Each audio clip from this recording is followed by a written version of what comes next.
time when you could see that softness, you could see that softness, you could see that care and that love that she had and concern for people. And for her, there was a time for everything. And I saw it change over the years. The last interaction I had when I visited India in 2025, I had the opportunity of sharing communion with her. And she knew what she had accomplished in life. And at that time, she was looking forward to what was to come. Her faith, her trust, her hope in her Creator. And it's wonderful to see how she lived her life with focus, with clarity, and with faith in her Creator at every step. A time for everything.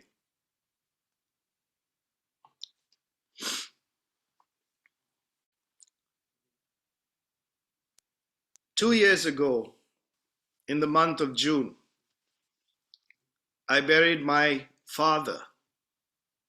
And I remember him telling me a story about something that he had heard. There is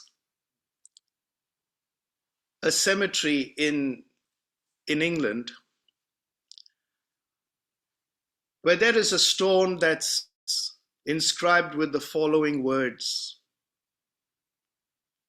And those words are beautiful, are clear, and I'm sure that's something that would resound within each one of us today as we think of the life of Mrs. de Magry. Yes, we celebrate her life, but also it is a reminder to us that there is a time for everything. And this poem, or these words that were written on this tombstone, go like this.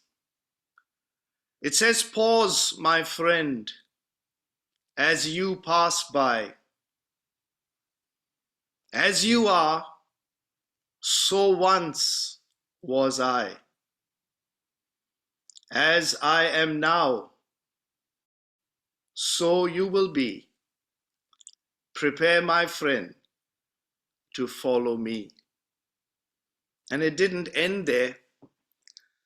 Some mischievous person had scribbled underneath that tombstone the following words, which said this: "To follow you is not my intent until I know which way you went." For us, it's very clear as to where Mrs. de Magry is today. Her faith, her love, her joy, her peace in her Creator, the thing that sustained her, the thing that focused her, the thing that drove her for those many years, was something that she held very dear to her heart. And it's wonderful at this time to look back at the life of someone who lived life well, who had a time for everything, and still accomplished what she needed to do with the life that her Creator had given her. A time for everything. And may her memory and her life be a truth, a challenge, an encouragement to us, not only today, but even for the days to come. A privilege to know her and to celebrate her life. God bless you.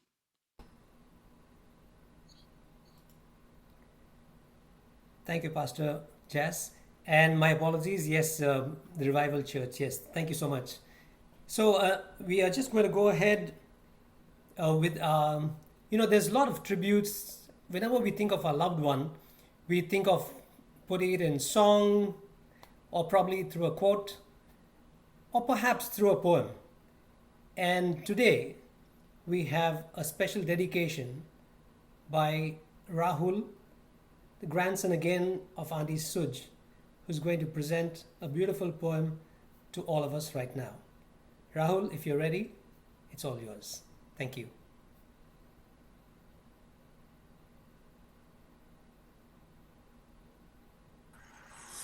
Hello, everybody. Good afternoon. Let's put my video on. Apologies for my appearance. I am actually at work, so hence the slightly more toned down clothes. But I wanted to try and find some time to do a reading of an original poem that I wrote for my grandma, Sujatha. It's quite funny, actually. I've been thinking about that in the sense of I've been reading a lot of poetry, which is something I never did throughout my life. And I think it's a timely reminder about how influential she is as a person. My grandma, even though she is currently not with us here. So I think that's a nice reminder. So this is a piece entitled Return to Sender. She's not at the farm now, nor is she in the city. Location unknown, no forwarding address. On a cloud, cutting slices of apple, telling Peter and Paul that the pearly gates need cleaning. Floating through the cosmos, with space to run with the dogs, telling the angels her honest thoughts on their dresses. She was kind, though not softly. She believed in straight backs, honest words, elbows off the table. Even at rest, she seemed to be listening to the birds in the trees, to the rain coming over the fields, to someone's hardship without using words. And now that world goes on without her, with the gates at the farm in bloom, the smell of the monsoon, the light falling on the horizon. But I think that love does not disappear. It settles into places, into soil, into trees, into those of us who were lucky enough to have held her attention. Thank you for your time. Unfortunately, I do need to be gone, but I hope that resonates with you. Thank you. Thank you so much, Rahul, and beautiful words. There's always great memories for all of us. And as we recall Auntie Suj's life, I'm sure all of us are touched in one way or the other, from the beautiful sharing, the compassion, the camaraderie, the leadership, the support that Auntie Suj would have shared with us at some point in our lives. And that's why we are all here to celebrate this, because this is our way of saying thank you. Thank you, Lord, for the beautiful time that you've given us with Auntie Suj. And thank you for sharing the beautiful 92 years, which is now a legacy for all of us. And talking about legacy, Auntie Suj was an entrepreneur.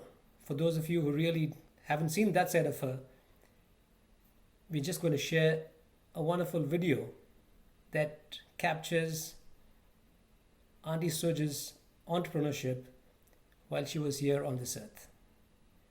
Let me just share this with you right away.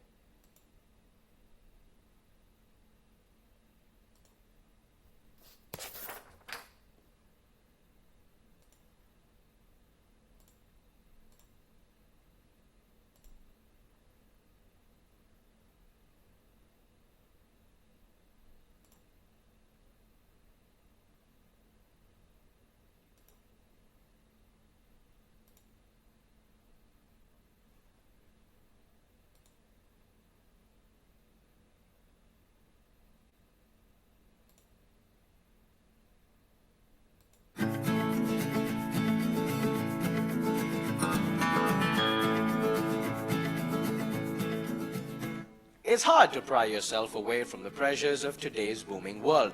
caught up in shackles difficult for most of us to break away from.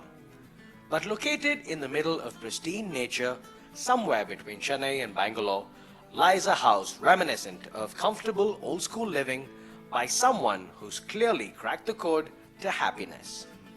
And it is here, in the middle of nowhere, you'll find South India's only producer of tomato wine. I'm Sujatha de Magry. I'm 85 and I make tomato wine. I'm the only person in India that's making it. Organic is the name of the game.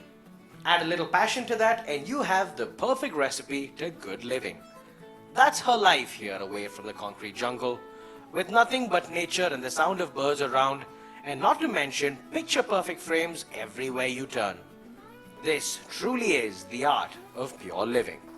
You're in a hamlet of the main village of Devarai Samudram, which has the panchayat. It's about 100 kilometers away from Bangalore. Always wanted a farm life. Never thought my dreams would come true.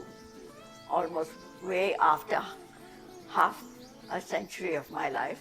Wanted to get away from the rat race in Bangalore and all the pollution. Found this place. There was nothing here. Everyone thought it was, a crazy idea of mine.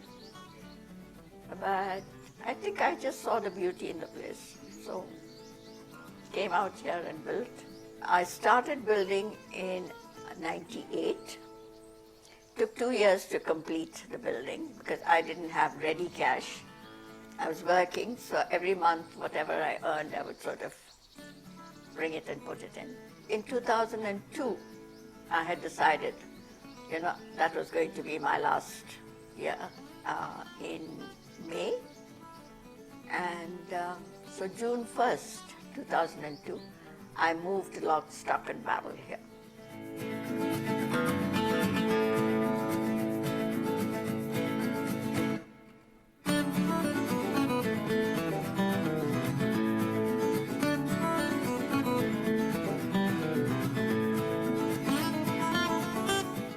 This is the second largest tomato growing region in India, the first one being Sangli, Maharashtra. And when I first came here, there was always so much of tomatoes being grown and thrown around because no market. And then eventually I found there were about 3 farmers that I knew in this area who committed suicide. The families were in a real bad state after this.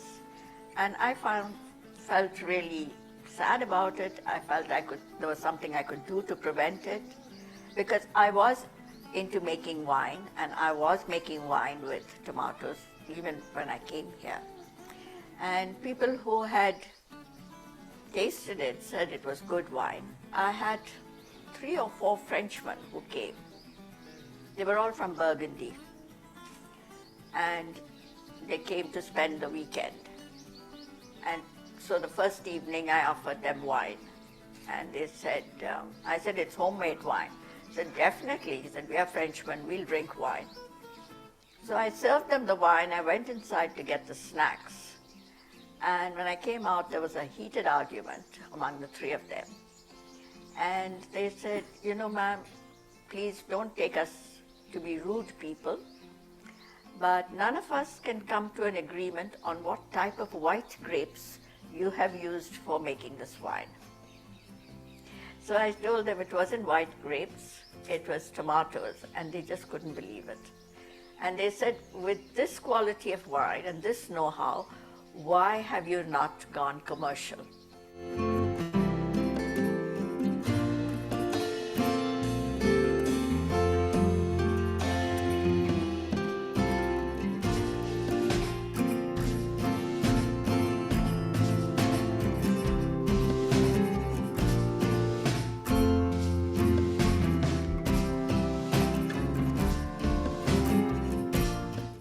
About 3 years to get the license and learned a lot of things on the way. People tried every game, every rule in the book to try and get me to pay. And I said no.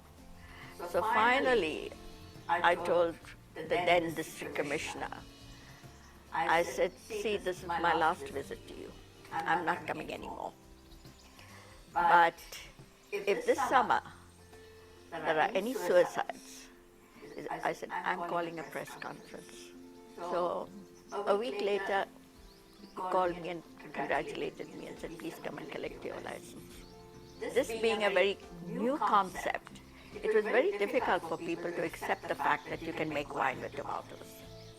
And even when we kept the wine bottles in some of the stores, I remember going there and, to ask them about the wine. And someone came and asked, and he said, oh, you want the vegetable wine? Wine was just not moving. And then they said, okay, we'll take one box of wine if you give us one box free. Now, this was something I hadn't anticipated. I didn't know this is how the marketing worked. Then when I went to some of the stores, I said, why are you keeping this bottle of wine down? Why don't you keep it up on the shelf? He said, oh, ma'am, for every bottle that's there, you have to pay a monthly rent of 5,000 rupees. Again, we had not, thought about that. Didn't know about it, actually. So I said, this is not fair. I lose out completely. The public are unnecessarily being harassed with having to pay more. I said, I'll start my own boutique over here. So I got the license for the boutique, and so I sell it from here.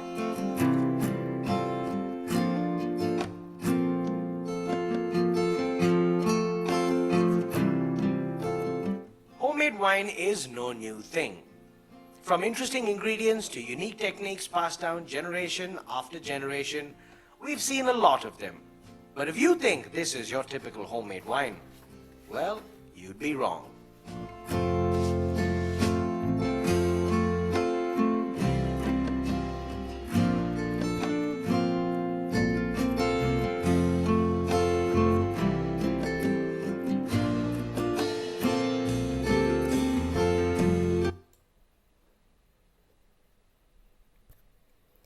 Well, for those of you who never knew about this, about Auntie Suj and that side of her life, welcome into knowing something about this wonderful life that Auntie Suj led. One which was compassionate, at the same time one which was thoughtful, and one which also catered to the needs of the present time, while she saw the need, especially at the village where Auntie Suj lived, Honset Hali. I know that all of you are, going through emotions, and you really want to share, and you want to let all of us know what your connections are with Auntie Suj. And for that, we are going to open it up right now to any of you who want to say a few words about Auntie Suj and whatever it is, whether it is an impact, a lasting memory, or like I said, a legacy that you want to live with. So I'm going to call up Lorraine to kick us off with these tributes that we have from all of you this evening, or afternoon, or in the morning. Thank you. Thank you, Willis. Thank you, Willis. I'd like to start by sharing a letter that a colleague of my mother's wrote to me after she passed. It is a sort of tribute in a way as to the role she played in his life. This is an excerpt from the letter. For me, it was a great privilege, an important formative part of my education, to have worked with Sujatha for 4 years, as well as the joys of getting to know you and Wally. When I came to India, I knew little and understood even less about life. Leaving India after those years, I was a more experienced and thoughtful person. All those titans I was honored to have met, many of them medical and health professionals, have remained a vivid focus in my memory and stand as examples to try to follow. Sujatha, with her strong will, authority, and leadership skills, ranks among them. She tolerated her youthful, foolish young companion, We had many adventures together, perhaps the most memorable being relief work after two big cyclones in 1977 in Tanjavur and Vijayawada in Andhra Pradesh, where we met Mother Teresa sitting on a sofa surrounded by bishops. Sujatha was very good at enthusing medical workers in the villages to start doing outreach work in their communities. And she could inspire and capture the attention of people, especially the women who were usually marginalized and mostly ignored. Of course, there were lots of other female activists and developmental leaders, but she stood out in their ranks. Her name is, is one that I will remember and will remain with me to the end of my days. What a privilege to have shared those days with her. I pray that Sujatha rests in peace in God's care, and I give thanks for her life and for knowing her and all of you. That was a tribute from a colleague, and now this is my own. She forged her path forever extraordinary. The strength of our mother's convictions was well understood by all who knew her.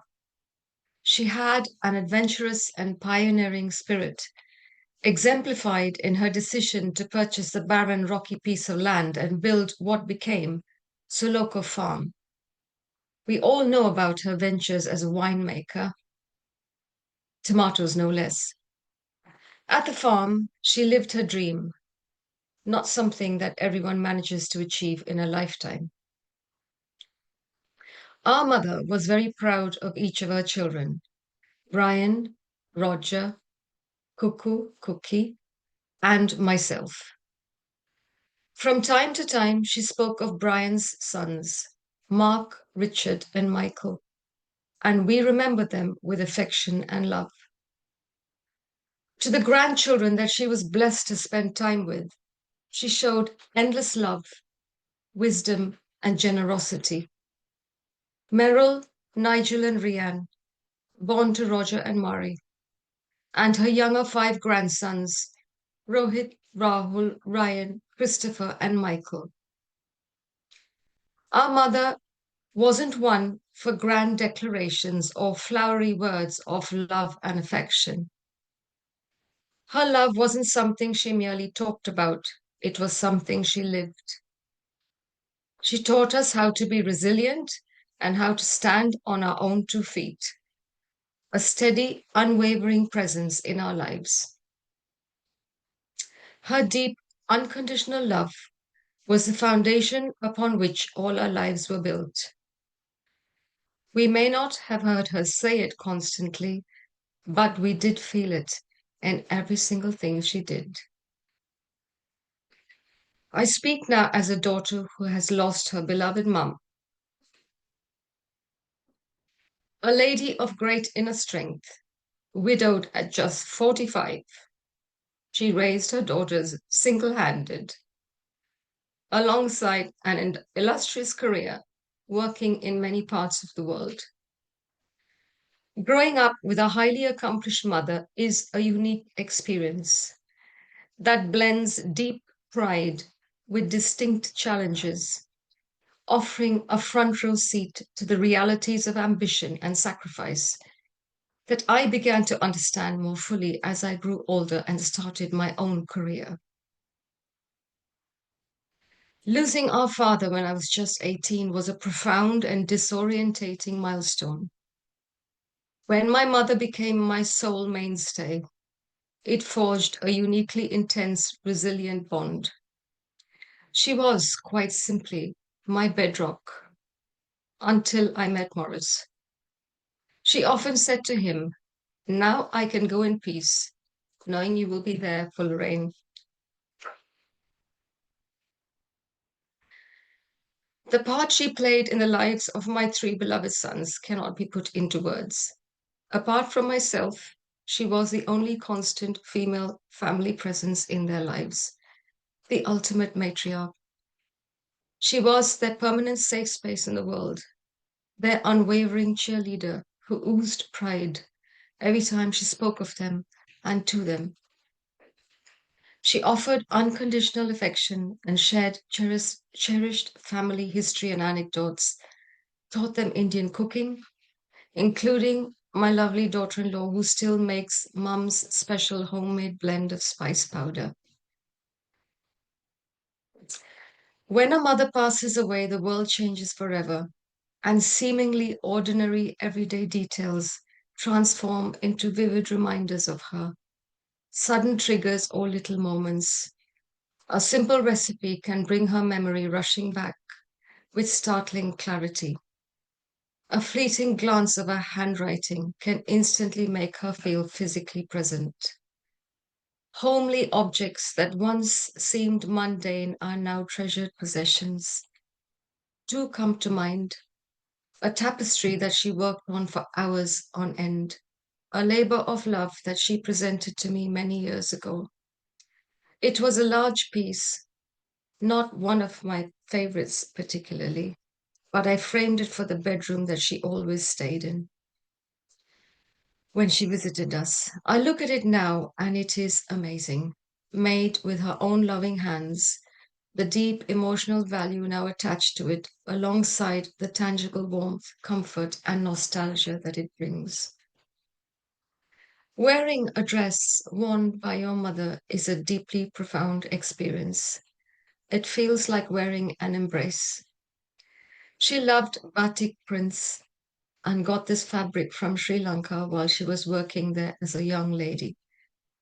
She did a lot of her own sewing, and this fabric holds a physical echo of her care, patience, and time spent making it. My memories of her wearing this dress are some of the most vivid of my young teenage years, and I could not believe my eyes when I spied it in her wardrobe after she had passed away. Wearing it today brings a complex mix of intense comfort, bittersweet sadness, and a lingering closeness to her memory. Music has a beautiful way of weaving itself into our deepest memories and relationships. My mum and I shared a truly special melodic bond that will always be a part of me. I put a playlist together before boarding the plane to be with her for the last time. Sharing that playlist during her final moments was, I truly believe, a deeply profound gift of love and comfort to her. At the time, it seemed to provide a familiar, peaceful sanctuary during that sacred farewell. I'd like to think it gave her a beautiful, deeply comforting environment when she needed it most, a familiar anchor to hold on to. Music speaks when words are not enough, and I thank Mum for the beautiful soundtrack she gave to my life. We were blessed to know you as our mother, grandma, sister, friend, colleague, and relative. In every chapter of your life, you wore these titles with grace and filled them with unconditional love. As a mother, you were our anchor and our home. As a grandma, you were pure joy and endless warmth. As a sister, you shared the irreplaceable bonds of family history. To your friends, colleagues, and relatives, you were a steady presence and a loyal confidant, the glue that had held everyone together. No matter which role you played in our lives, we all experienced the same thing. Your presence, forever extraordinary. To be loved by you was a gift, and your legacy will live on in every life you touched. What we have once enjoyed and deeply loved, we can never lose, for all that we love deeply becomes a part of us. She has simply stepped into the next room. Thank you.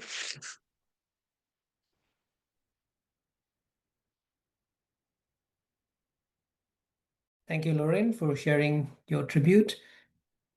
So I open up to anyone from all of you. If you want to share, please unmute. And if you wish to turn your camera on, you can please do so now. Thank you.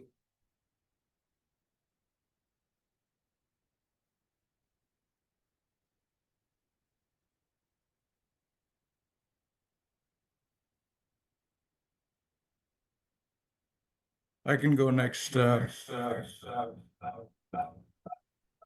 it's Please, Eric.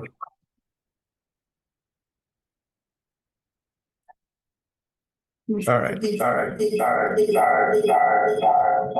I think there is an echo coming, so if you could please mute, that'd be great. Thank you. All right. Hi, I'm Jerry. Before I married Cookie, I called Sujatha Auntie. And oddly enough, that name stuck even after the wedding. I first got to know Auntie when I was dating Cookie. While she was understandably strict about our relationship, she was always warm, inclusive, and respectful toward me. One of the first things that struck me about her was her incredible cooking. Everything she made was delicious. And it wasn't just Indian food. She could prepare a wide range of Western dishes as well. One day, I even watched her hook up a contraption to distill high-proof alcohol from rice. That was the day I decided I had to marry into this family. I often visited her place on Hutchins Road. Cookie thought I was going there to see her. Little did she know that I was really there for Auntie's cooking. I still remember the day I asked Auntie for permission to marry Cookie. And like any caring mother, she grilled me with questions. And like a politician before an election, I made all kinds of promises. But one look at her face told me she wasn't buying any of it. Over time, though, she accepted me as a worthy son-in-law.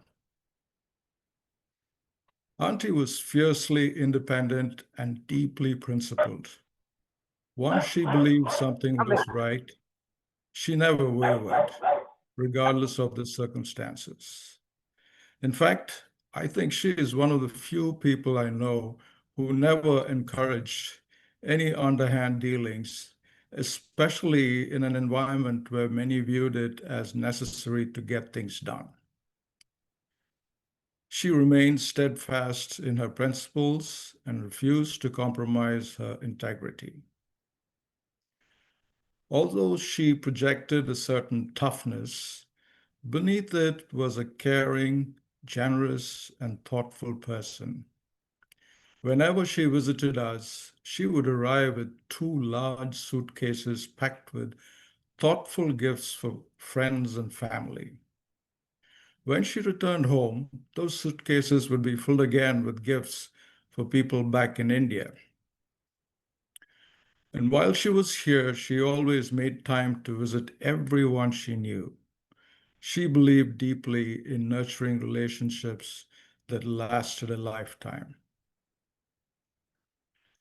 Auntie also had boundless energy and an adventurous spirit. Even after a 25-hour-long flight from Bangalore, as soon as she landed, she'd be raring to go shopping. She was the same age as my dad. Yet, when they were both in their 80s, my dad behaved like a man in his 80s, while Auntie seemed more like a sprightly 60-year-old. Her enthusiasm for life never ceased to amaze me.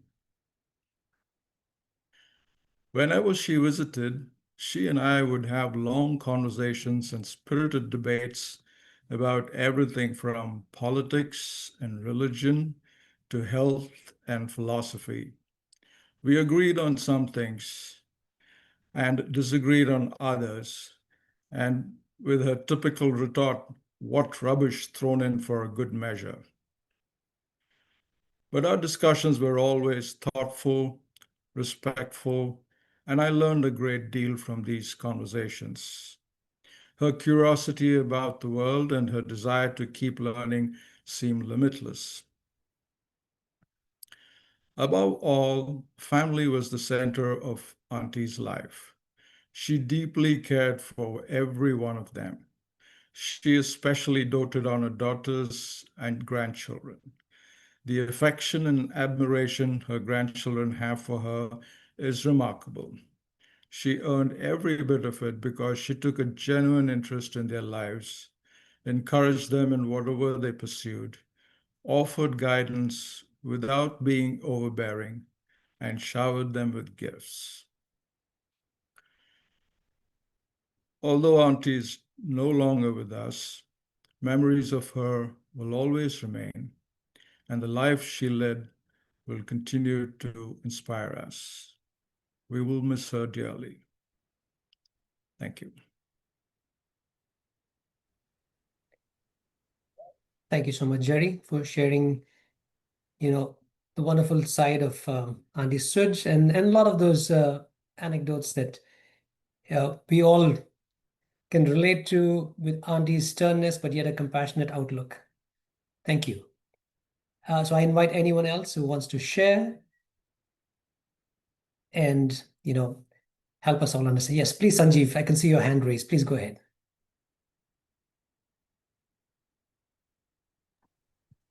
Okay. Sanjeev is my husband sitting next to me, Right. but I'm the one who wants to share this evening.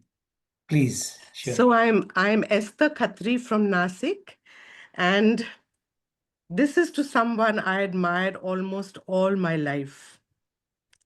Auntie Suj was my mother's first cousin. I've known her almost all my life. I remember as a little girl, the auntie who spoke beautiful English and had really long hair. Often I would find myself watching her from behind a curtain where she couldn't see me, combing her gorgeous long hair and making that neat bun, which took her at least 10 minutes to complete. I also remember the numerous times she and the family dropped in for tea at our home in Bangalore to see my mother and all of us.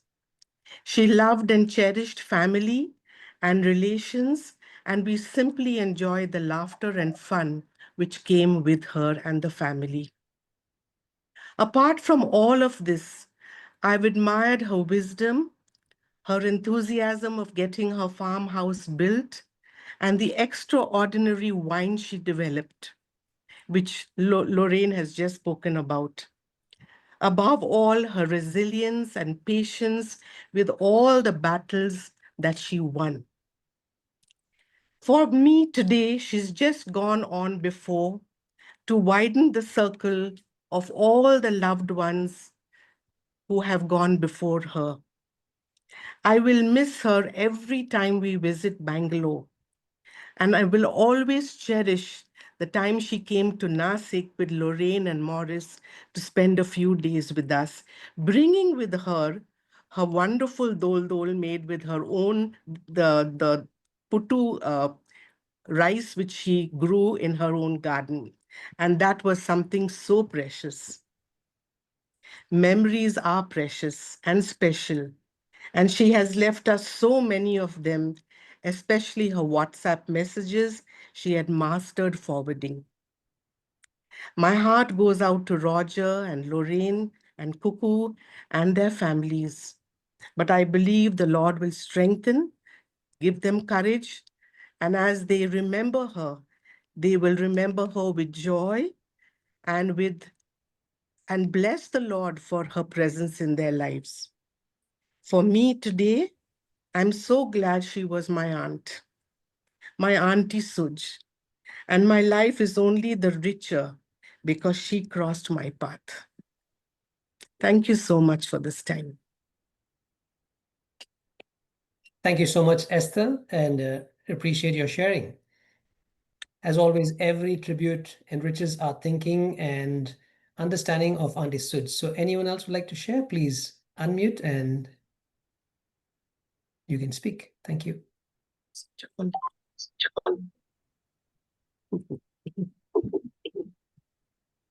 All right, I can go next. Please. All right. Before I talk about Mom, there are a few people I need to acknowledge and thank. First and foremost, my brother Roger and his daughter Meryl. Thank you both so much for helping Mom when she moved to Bangalore last year. Your regular visits and meticulous management of her finances really gave us peace. Thank you, Kirti and Meryl, for helping Mom with the sale of the farm. And thank you, Jagdish and Bhavya, for buying the farm. You have ensured that Mom's vision is carried forward, bolder and brighter. Thank you especially for allowing Mom's ashes to be buried there. The words on the memorial stone are so true. Her heart, her home, her dreams were there. To Jerry, Chris, and Mike, thank you for never complaining once about me missing birthdays and Christmas at home so I could be with Mom when she needed me. And a very special thank you to my sister-in-law, Ingrid, who gave Mom the best care possible in her final days. To Bina for months of service, and to Edwina for helping with Mom's care and final arrangements, thank you. To my uncle, Sam Stephen, you were always the younger brother in my mother's giant shadow, but you stood faithfully by her side all through life. From going to boarding school together, to standing beside her when she got married, to buying a farm next to hers, to being with her through illness, and ultimately watching her breathe her last. You were always there. Thank you. To Auntie Susie for always stopping by, to Sanjay for checking on Mom every day and running errands for her, to Kamal for your many trips to the farm, and to Nirmal and Romal for being just a phone call away when needed. Thank you. To Lakba for spending Mom's last Christmas with us, to Debbie for all the catered meals, and to Charlie for visiting Mom with tasty treats every time you were in India. Thank you. To Mom's dear friends, Dara and Margaret, and Air Commodore Subramaniam, thank you for your love and friendship and for making Mom's return to Bangalore so much happier. And to the many others who helped in so many ways, I'm deeply grateful. My mother was a strong and independent woman who demanded nothing but the best. I often felt I didn't clear the high bar she set, but so many people have since shared how proud she was of me. But there was a softer side to her too. She absolutely adored animals and had a profound love for nature, and she instilled the same in us. When both Chris and Mike were born, she came to the US for weeks at a time to help us care for the newborns, cook nutritious meals, and make sure I got enough rest. She always worried about that. Although so far away, she followed everything we did and celebrated every achievement, however small. As the kids grew older, she did art projects with them, making decorative paper, planting seeds together, and watching things grow. She carefully preserved every card, every poem, and every scrap of paper we ever sent. Nothing was ever too much for the kids. The first time we visited her farm, she scoured the local villages to find a baby goat because she had promised Mike there'd be one when he arrived. And find one she did. Hopefully you can see that. It was a dream come true for her to see the boys romping around the farm with her beloved dogs, swimming in the granite pool, harvesting vegetables, shooting papayas, don't ask, planting trees in memory of their visit, and enjoying the endless vistas. She did her best to cross the oceans for us for as many birthdays, Christmases, and graduations as possible. Her joy knew no bounds when the boys became Eagle Scouts, And when they both graduated university with double degrees, she couldn't have been prouder. In later years, she loved sharing recipes with them, and the highlight of her visits was simply spending time with the boys, going on long drives or just heading out for a treat. She had an insatiable love for travel, and I think it's a trait I seem to have inherited. She loved the peace of our home in Reno, and she fell in love with the beauty of Hawaii. The world was truly her oyster. When she became wheelchair bound last year, trapped within the walls of her apartment, her zest for life faded. But she held on to see Chris marry Jaya, and seeing Mike happy was all she needed. After our visit in April, she was ready to go, and she did so within days, on her own terms. She is now free again, and just as she did in life, her ashes are now traveling the world. Farewell, Mum. I know you will always be near.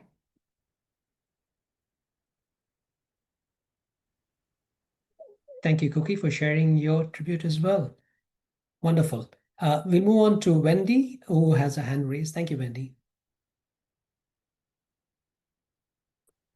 Certainly. Thank you for the opportunity to speak today and to hear everyone else's stories.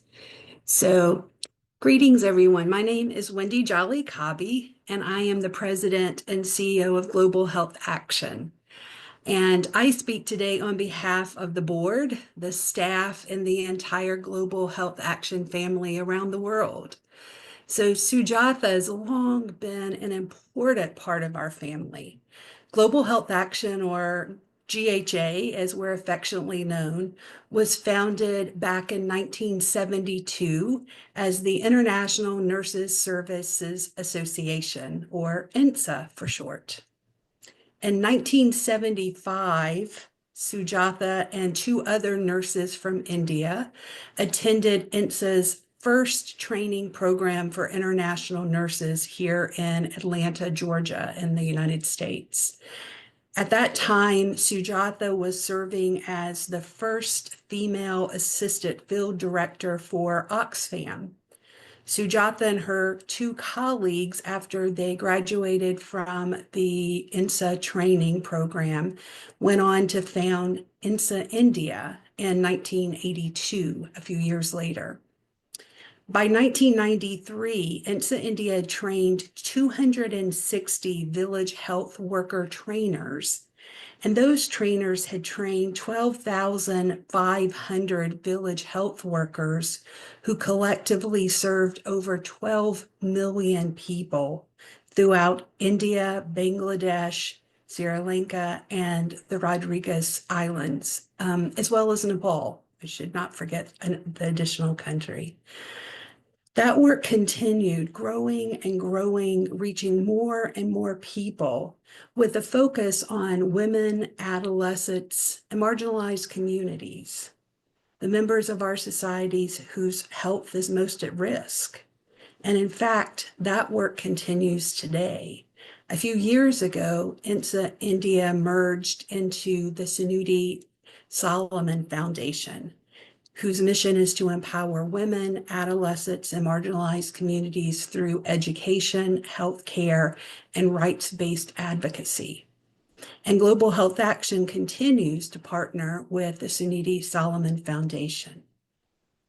Sujatha's legacy includes frontline healthcare services in communities that have been forgotten by most people. Her legacy includes confidential, trauma-informed support tailored to adolescents, survivors of abuse, as well as HIV-positive individuals. And it includes critical health information being provided to school-age children, women at all stages of their lives, and so many other people in need. Here at Global Health Action, we realized that Sujatha multiplied our shared mission. And may each of us continue to multiply her mission, multiply her legacy. May we live our lives making the world a better place. Certainly not all of us will found an organization and commit our lives to improving public health, but we can make a difference in small ways by noticing the person who's overlooked, by listening to someone who needs to be heard, and by sharing with those who are in need.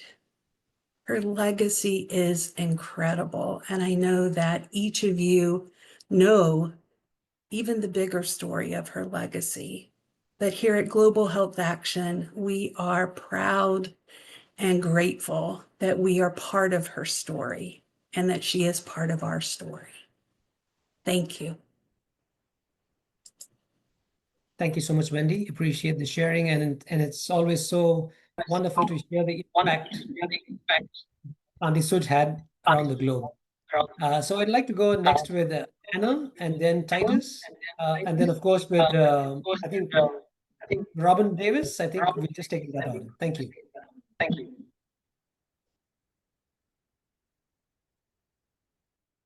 You can do. Oh, you're on. Say hello. Yeah. Hello, everybody. This is Donald Roberts. I'm speaking from Sweden, Gothenburg. And Sujatha, as you would probably been told, is one of my dearest, nearest cousins. We grew up together during summertime. I was schooling in Mangalore and Madras, and during the summer times, we spent time in Bangalore. The time when Sujatha was still in school, and the time when I saw her carrying a big instrument called a cello, which was very cute to see her carrying something bigger than herself. Anyway, she was a very astute musician. She may not have played much, but she knew what good music was. And to cut the story short, I went on to develop my musical talent with the help of God, of course. And I wrote several musical pieces for the Christian Medical College of Vellore, and large classical pieces with at least 4 parts. Now, one of them was called Journey's End. And this is the last movement reflecting the problems that we humans create and try to correct with a lot of force and a lot of killing, and which results in the latest 2 big world wars. So from that story comes a part called The Journey's End. It's a story written by soldiers, and I've taken that and made it into a classical piece with 4 movements. I will play the last movement, which is a largo, which is where soldiers take their heroes to be buried in the battlefield. It is called Journey's End, and I will play the last moment, the theme of the last moment, which is about 2 to 3 minutes. Okay.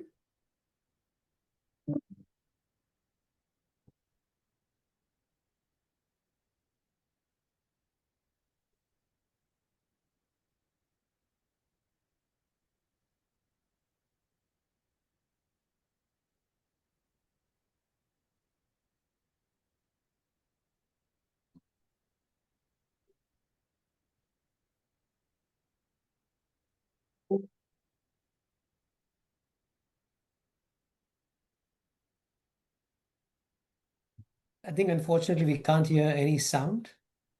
You can't hear any sound? No, unfortunately, no. They can't hear any Can't hear sound. anything, Don. Yes, No. yes, we are trying. We- What? We can't hear anything at all. So, Oh, Okay. Do you hear me now? hi, Anya. Yes, we can hear Okay. you. Hi. Hi, you didn't hear the music? Not a single note. We couldn't hear anything. Oh gosh. We Okay. try again. We try again. I try to.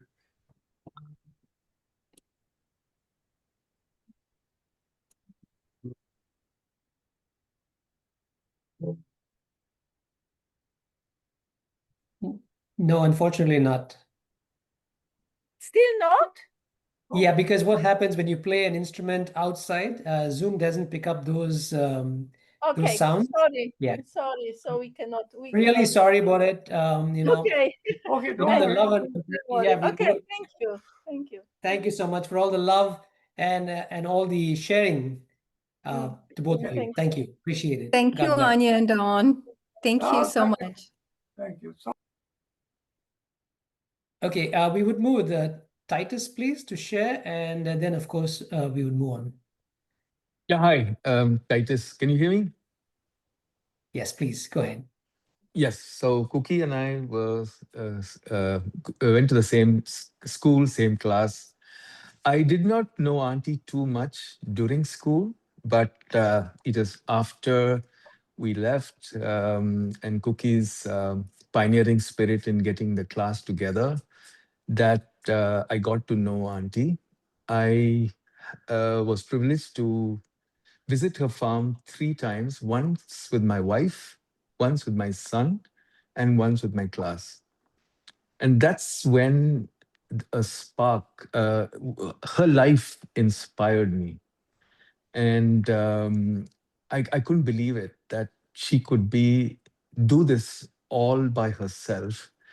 And I asked her, okay, so you have a lot of people in the day, and what happens in the evening and at night? She said, I'm all by myself and with my dogs. And, I could feel the aura of strength, of determination and courage.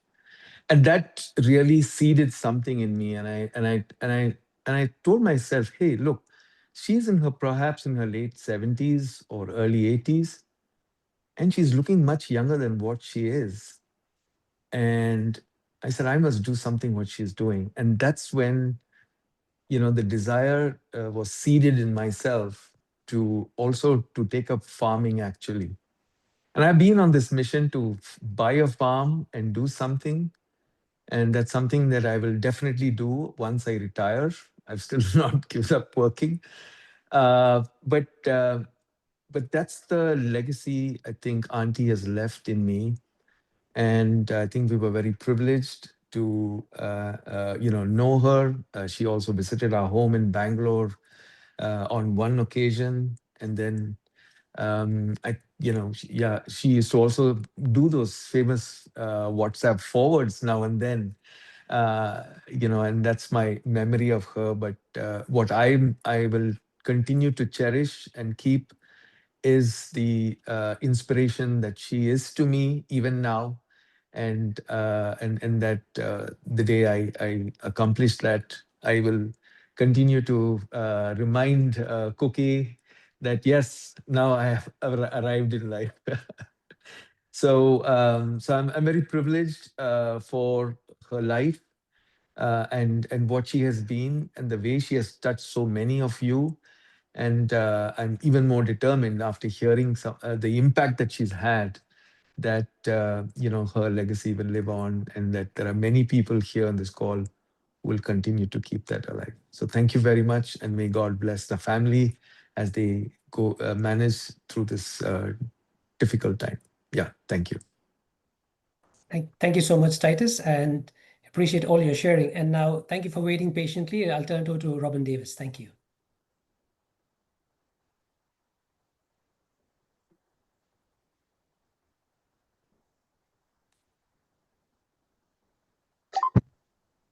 Can you hear me now? Absolutely. Thank you. Please go ahead. Okay. I'm Robin Davis, and Sujatha and I were friends and professional colleagues for 46 years. She was 15 years older than I am, but I always felt like she was my older sister. We were partners in all kinds of adventures. I was the former director of INSA, now Global Health Action, here in the US, Atlanta, the international headquarters. And when Sujatha took our training in those first years, and we heard from so many Indian participants how important it was for this kind of program to reach the rural areas and teach more health workers within India. We went to India in 1980 to begin discussions, listen to all the participants, listen to our partners to see how should this program begin. It was very clear Sujatha had to be the one. She had all the characteristics of a true leader. She had energy that was boundless. She listened to everyone in the community. She could work with, negotiate with, and plan with top government health officials, church leaders, and people in the community that had little or no education but had great wisdom for what needed to be done. It was always fun to be with her. It was always an adventure. One time before a trip to India, she and I always stayed in touch, and she said, my little car, my Reliant Kitten, is broken now, and I need to get it fixed, but it needs a carburetor, and I can't find one here in India. So I went searching here in Atlanta, and I found a British auto parts store, a specialty store, found her carburetor, put it in my luggage, went off to India. Well, that particular piece of luggage didn't make it all the way through customs in New Delhi, and it ended up in the customs warehouse in Bangalore. So Sujatha and I went there to retrieve it a few days later. And I had declared that there was a car part in there and that, that was going to be a gift. It didn't have significant value except that she needed it. And just to show her grit, her persistence, and her integrity, we go to the customs warehouse to get that piece of luggage and that car part, which actually looked like a small bomb. It was pretty scary. And once we were there, I think the government officials thought, oh, we can take advantage of these two women. So they made us sign all of these papers. We went back and forth between offices 5 different times, but we persisted. And Sujatha said, we're not going to pay them a bribe. We're going to get that piece of luggage. And finally, these government officials decided, we give up. We've made them sign everything. We've stamped every piece of paper. Just give them the ticket, let them go to the warehouse and claim that piece of luggage. So we go to that warehouse, we get the piece of luggage, and Sujatha says, okay, don't make eye contact with anybody. Let's just get out of here and get in the car. And then we laughed all the way home. She just had a level of integrity, a level of persistence that was beyond measure, and always did things with humility and a sense of humor, but with a very clear purpose. And I saw for all those years the impact that she had. After she retired from INSA India and moved to the farm, she started organizing and helping train community health workers and village health workers right there. She became part of that community. And I have no doubt that she's doing the same thing now in heaven. She's organizing everybody. Love to the family. You had a wonderful mom. Thank you so much, Robin. Thank you. Appreciate all your sharing. Thank you.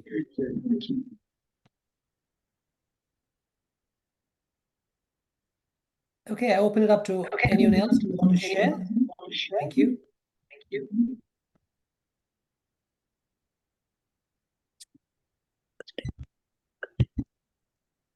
Hello? Hello. Hi, everyone. Can you hear me? Yes, We can hear you, Ravi. Yep. Hi, that's good. So, yeah, sorry, I'm out in the open. Yeah, I'm Ravi. I'm Don's nephew. My mother was Don's sister. She passed away last year. And essentially, my mother was a sister to Auntie Suj.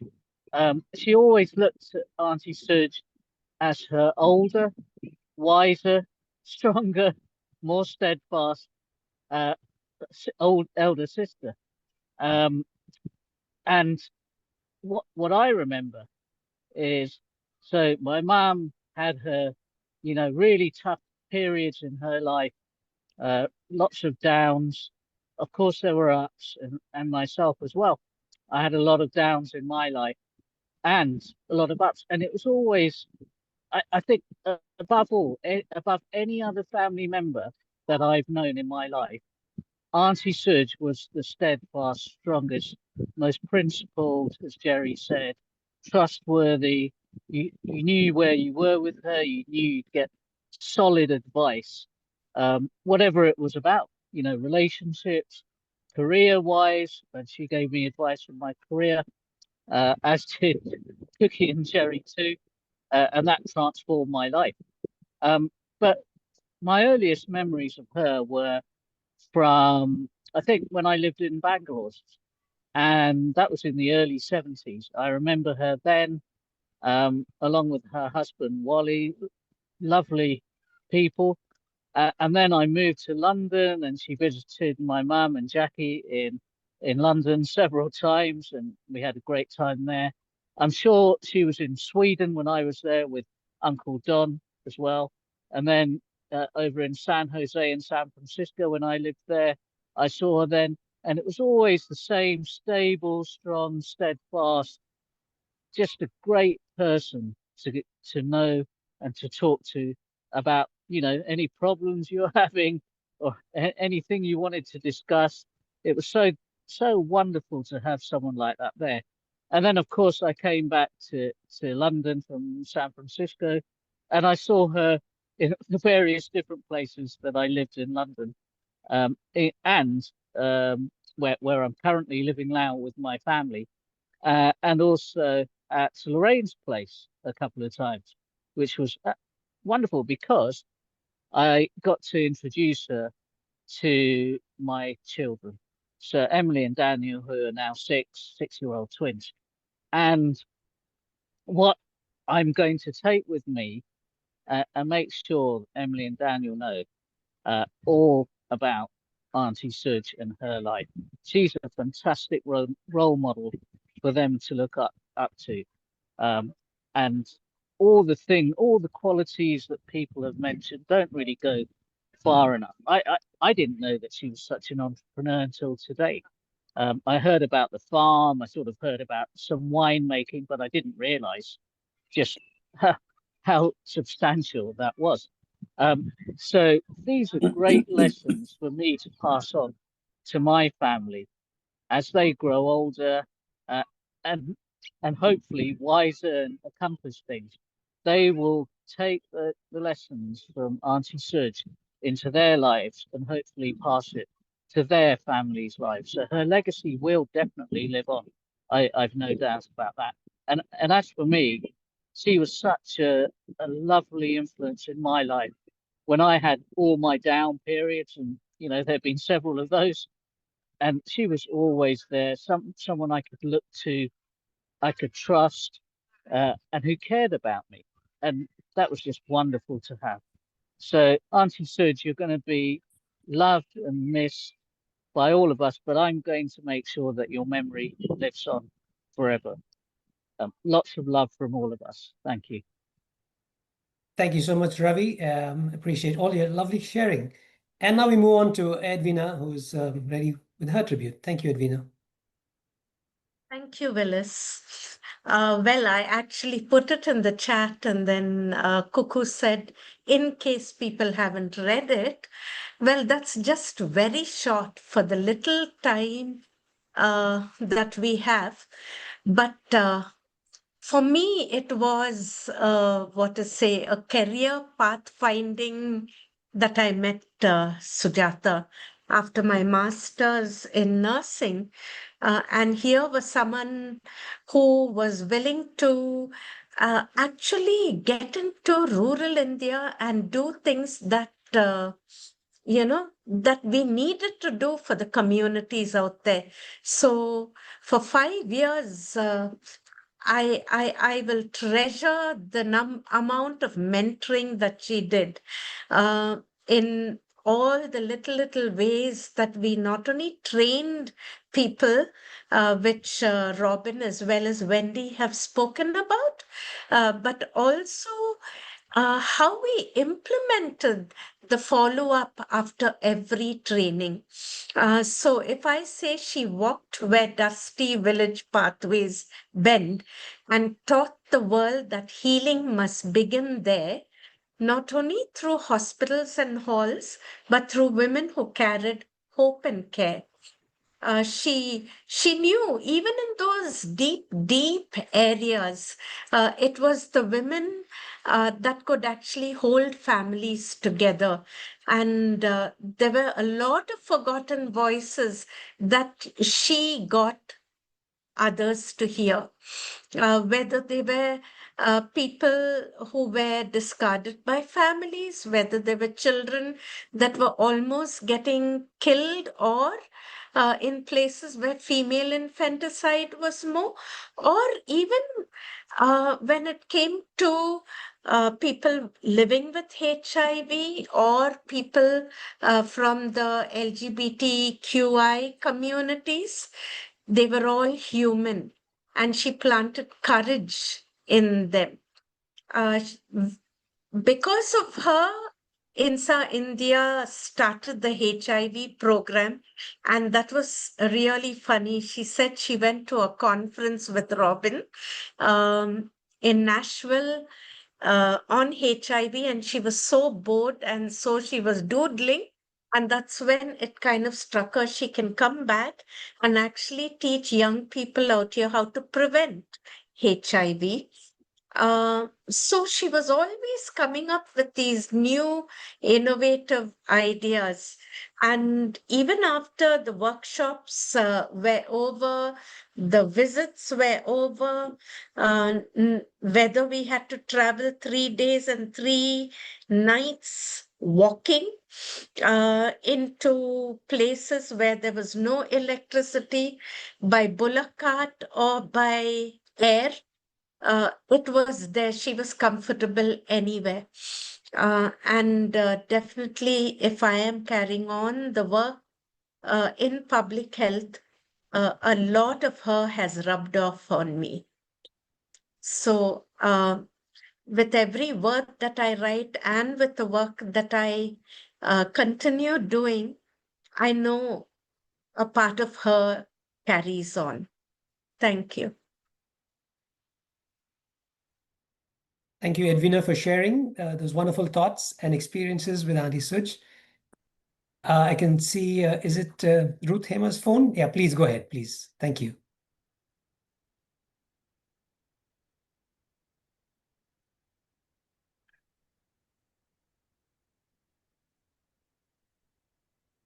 Am I heard?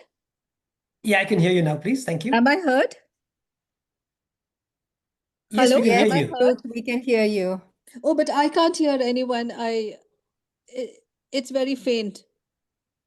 No worries, we can hear you. You can hear me? Okay. My name is Ruth Abraham, and my growing up years, the closest friends my parents had were Uncle and Auntie Ross, and then of course Auntie Sujatha and Uncle Sam and their families. And my earliest impression of Auntie Sujatha, who I loved and adored, was as a little girl in the Sunday school of the Wesley English Church when we were in the compound early one Sunday morning. We saw her driving in her Jeep, actually driving her Jeep, and I gasped. We thought only soldiers drove Jeeps. And here was Auntie driving a Jeep into the church through the gates. And it was my privilege, really, many, many years later, of knowing her and her abundant enthusiasm and resourcefulness in the way she managed her activities, was that when she passed away on the 11th of May, I had the privilege of paying tribute to her as the secretary of the church she loved, the Wesley English Church. Am I still heard? Hello? Yes, we can still hear you. Yes, Please we go can ahead. still hear Thank you. you. We I can can go hear you. ahead? Ruth. Yes, please do. Okay. And as the secretary of the Wesley English Church, when I was asked to pay her a tribute, Auntie Sujatha and her family were members of the church. That's the Wesley English Church, the church she loved and the church she served, and the church she was so faithful to through her many years. We're members of the church since the early 1960s. Her father, Mr. George Ross, was the treasurer for a period of time, and he was also in the men's fellowship, a very active member. Auntie Grace Ross was a very active and significant member of the women's fellowship. Auntie Sujatha herself was a member of our pastorate committee during the 1980s, and with her working with the WHO, brought in a lot of new novel ideas of community, how we could all work together towards the same goal. Despite her career as a qualified nurse that kept her traveling, and in spite of her being in a farm so far away after her retirement, where she helped farmers grow and sell their produce, she always returned to church.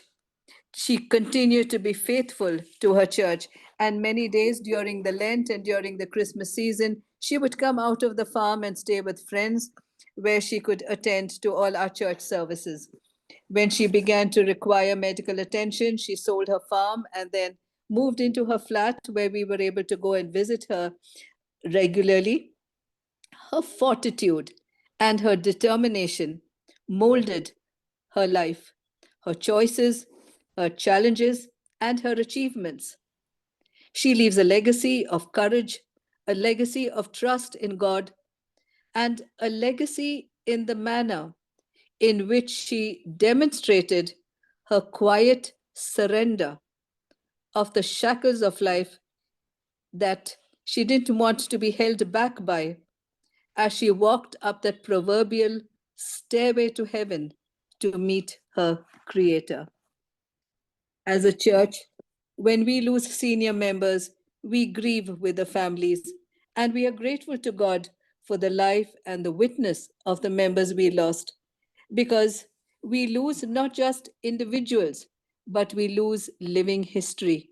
We lose living chapters of our shared history as congregation members, and so it was with Auntie Sujatha.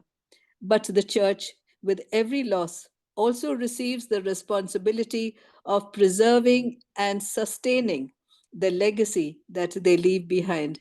And so it will be with Auntie Sujatha as we take on the legacy that she left behind. We were so proud. I finished my tribute in the church to say that, we for the life and witness that Auntie Sujatha strength gave to us as congregation members and to the church. She strengthened the church even as a citadel that we can still go to for compassion, for love, for joy, and for peace. Thank you. Thank you so much, Ruth, for sharing those wonderful words and wonderful experiences with Auntie Suj. Thank you. Appreciate it.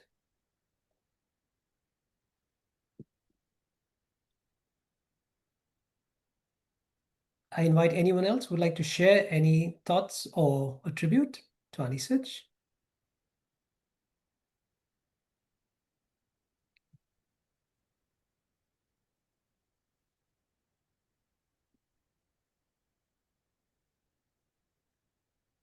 Maybe just maybe one or two more if anyone is there, or probably we're almost at the end of this wonderful celebration of life. I can see a hand raised from Jagdish. Please go ahead. Am I audible, sir? Yes, you are. Please go ahead. Let me introduce myself. Jagdish Chandra. Since I work as superintendent of excise, Amma's interaction with me, in a sense, it was in the year 2013, since when I worked at Excise Commissionerate. She used to come for her winery work. That's the thing. And the interactions that we had was, how can I describe?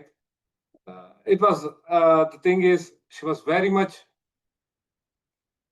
Am I audible? Yes, you are. Please go ahead. Yes. Jagdish, we can hear you, but we can't see you. Okay. If you can get your okay, sorry, camera but on. I've made the camera on, but I'm not able to. Let me. Okay. Okay. Okay. Okay.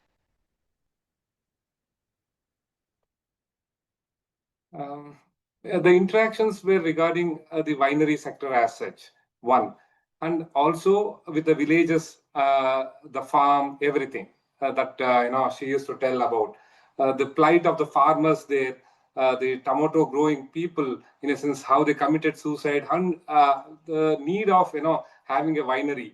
That's the thing that we used to discuss. In a sense, she invited me to the farm later days. In a sense, myself had gone there in the year 2014, probably. She was there. And actually, when we entered the farm, in a sense, I parked my vehicle outside the gate.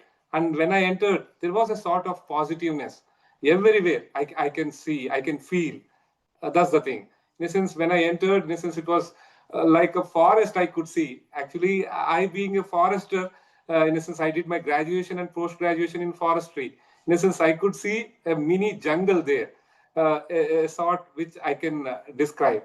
In a sense, when I went inside, she, took me inside to the farm, to her house, to her home. She showed me everything, the winery, everything. It was superb, which I can't explain. That's the thing. In a sense, I said goodbye to her and I went. In a sense, it was just roaming in my head that I too want to have a farm like her. In a sense, if she can do, why can't me? And it is her inspiration only that I could take a small farm near Kolar. In a sense, it was at Vengal that I took. In a sense, it was only, I used to discuss with her all the farm activities I used to do. In a sense, I took it in the year 2015. It was a very small area that I took, and I had mangoes being planted there. In a sense, she was a soul of inspiration for me to take up that farming activity. It was very thing which I can't explain. It was very, very much enjoyable, growing trees, plucking the fruits and, taking it back to my home and, giving it to all my friends. It was very good. Since I had given it to Sujatha ma'am also. She used to address me as sir. In a sense, it could be of, age. I was very small, but in a sense, she used to call me as sir. In a sense, I used to, frequently speak with her. She used to come to the office, everything. It was very good. And I'm very fortunate. The thing is, she gave me that, the paradise that she has, developed. In a sense, each and every stone that she, laid, it was with perfection, with dedication that she has, done that farm, Suloko Winery and Farm. One sad thing is, in a sense, we were not able to continue the winery, in a sense, which she has painstakingly done that. In a sense, she has taken it, but we were not able to, continue with it. That's the thing. The thing is, other thing, in a sense, she gave that lovely 4 dogs, very, which we didn't had dogs previously. She has given me those dogs. The last thing she said is, keep well the dogs. That's the thing. Those were the last words she said. Those words, in essence, it still rings in my ears. That's it. The dogs, in essence, the day before she left us, in essence, it is said that dogs would know their master's death. That's the thing. It all went up to the winery, in a sense, to the top, and it all barked the whole night. It said, in a sense, the workers there said, in a sense, it didn't had food for next 2 days. It didn't had its food. In a sense, those were told by my workers, the farm workers at the farm. In a sense, from this, gathering, in a sense, I request everyone in the group or the people who knows Amma that her farm is open to all. Please do come to the farm. Please, have stay there, have the memories of hers, and be there. In a sense, her desire to have not just a farm. In a sense, it was her life in the farm.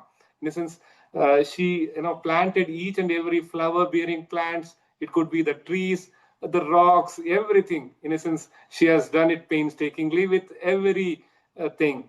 That's the thing. In a sense, my sincere request, please do come to the farm. Please stay there. In a sense, you can get my number also. Please come. In a sense, that's my request. That's the thing. Thank you. Thank you. And let Roger sir and family, Lorraine ma'am, Cookie ma'am. Listen, we have to take it positively that she lived her best, her life. Her life, she lived her best. In a sense, she had been a role model for people. She had been an inspiration for many. In a sense, I must tell you, probably the village around Hanshettalli, where she resides, around 20 villages around the village, around that place. In a sense, she is an inspiration for many women flock. In a sense, they tell a single lady used to be there in the farm and she used to do all the activities. She used to be alone. She had the guts to be there. And that's itself, in a sense, it has created a sort of a positiveness among many of the women flock living over there. Okay. And we have to take it forward, our legacy to continue. Okay. Thank you. Thank you so much, Mr. Jagdish. Appreciate it. And very touching words that you shared with all of us. And as always, as we unearth these tributes, we see how closely knit Auntie Suj was with the entire society that she lived and spent all her life. Thank you so much for sharing those wonderful words. Thank you. We next have Abby James. If you can please unmute, and then we can have your tribute as well. Thank you. Good morning, good evening, everyone. This is Abby with Jerry and Cookie in California. Auntie Sujatha showed me what it means to live a life of faith. As Christians, we believe we are saved by the gospel of Jesus Christ. We are transformed by his spirit, and we live by faith. In the passage from James chapter 2, it says that faith without works is dead. It reminds us that genuine faith is demonstrated through action, through the way we care for others, serve others, and trust God in our daily lives. Auntie Sujatha's life was a beautiful example of how to do this. Her faith was not merely something she professed, it was something she lived. Her faith expressed itself through hospitality, integrity, perseverance, generosity, and trust in God. I first met her when I met Jerry and Cookie early 1980s. Auntie Sujatha opened her home to Cookie's friends, and we spent many happy hours at her home on Hutchins Road. I remember going to the movies with her at Plaza Theatre on NG Road. Jim, come. After Jay and Cookie got married, they moved to a home in Cooktown. I stayed next door for a few months. Auntie Sujatha's office was there, and we got to know a little bit about her work and her colleagues. We also did a road trip to Mangalore, and stayed on a farm. And it was just a fantastic trip. When we moved to the US, she visited frequently, and it was an occasion that brought the family together.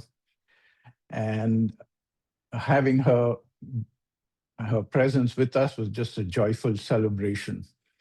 We visited Napa Valley, the wine country, often.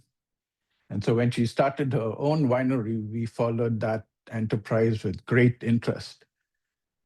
She would give us updates, and we were baffled. Instead of grapes, she was using tomatoes. Instead of red wine, it was white wine. She said it was world standard and scored many points. I never got to taste the wine, which I regret, and hope someone has a bottle. But I did make it to her farm early on. We were driving from Chennai to Bangalore with my parents and stopped at her farm. She had prepared lunch for us and proudly showed us around, and we were amazed. It was far from the city.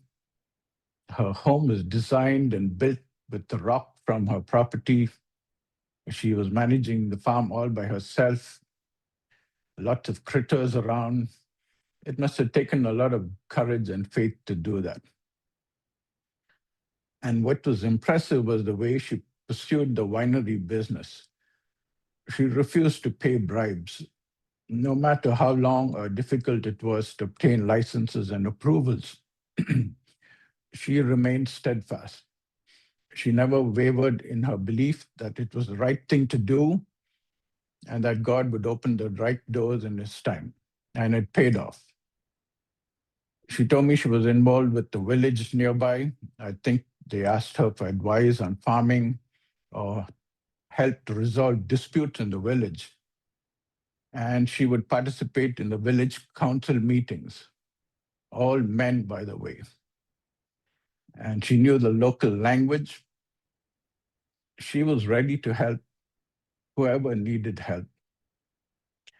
I'm grateful for the time I knew her, for the love she showed me, and for the example she set for us to follow. So let us run with endurance the race that is set before us, looking to Jesus, the founder and perfecter of our faith, who for the joy that was set before him endured the cross, despising the shame, and is seated at the right hand of the throne of God. Thank you. Thank you so much, Abby, for sharing all your love and experiences that you've had with Auntie Suj. Thank you.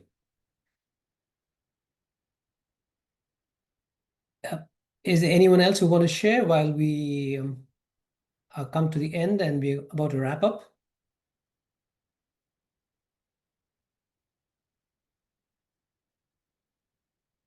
Okay, thank you everyone for your wonderful sharing, and I'm sure all of us have great fond memories of Auntie Suj.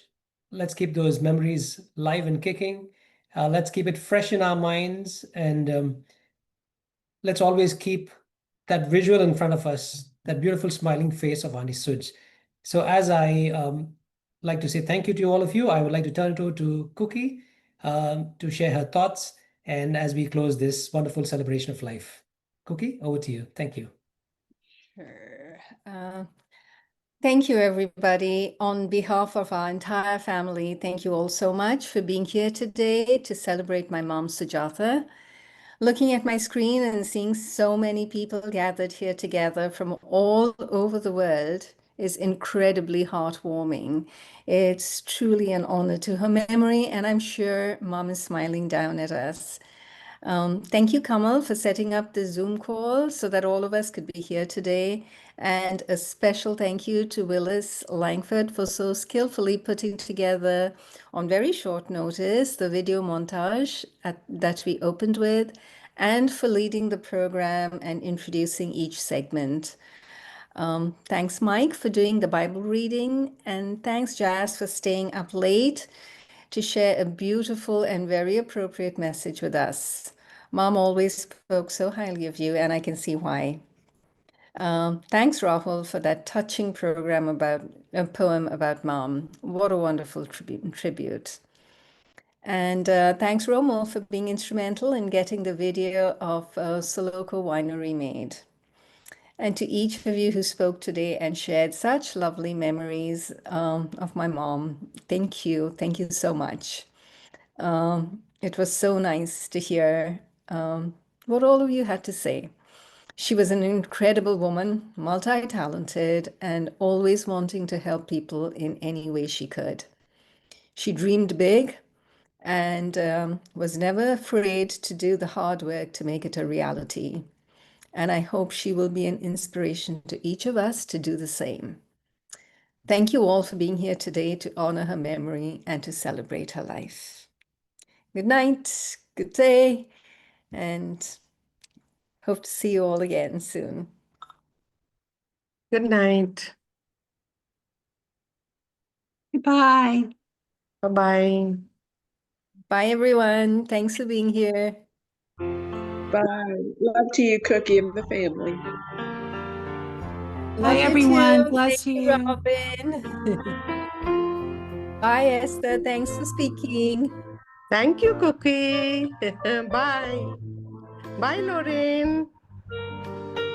Bye. Hi, So Esther. lovely. Thank So you. many people Bye. there. Thank you. Bye. Thank you, Bye. everyone.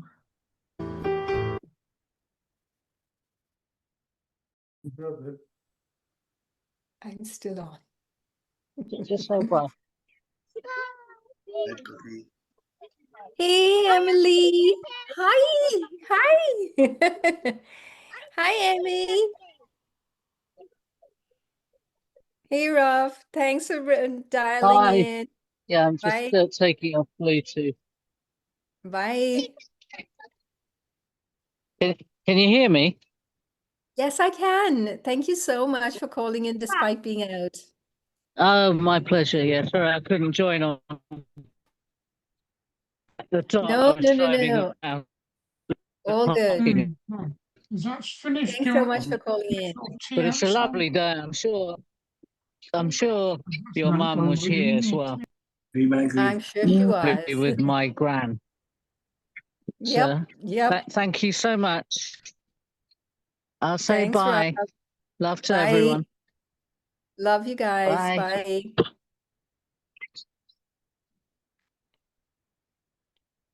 Thank you, Maggie, for calling in. Thank you. Lovely. The service beautiful. With all Thank the you so remembrance, much. Mom. Bye. Bye. Thanks, Jazz. Appreciate you. I You're know my it's super late for you guys, so thank you. all good. Good night. Catch up sometime. Good night. Love to back. Will do.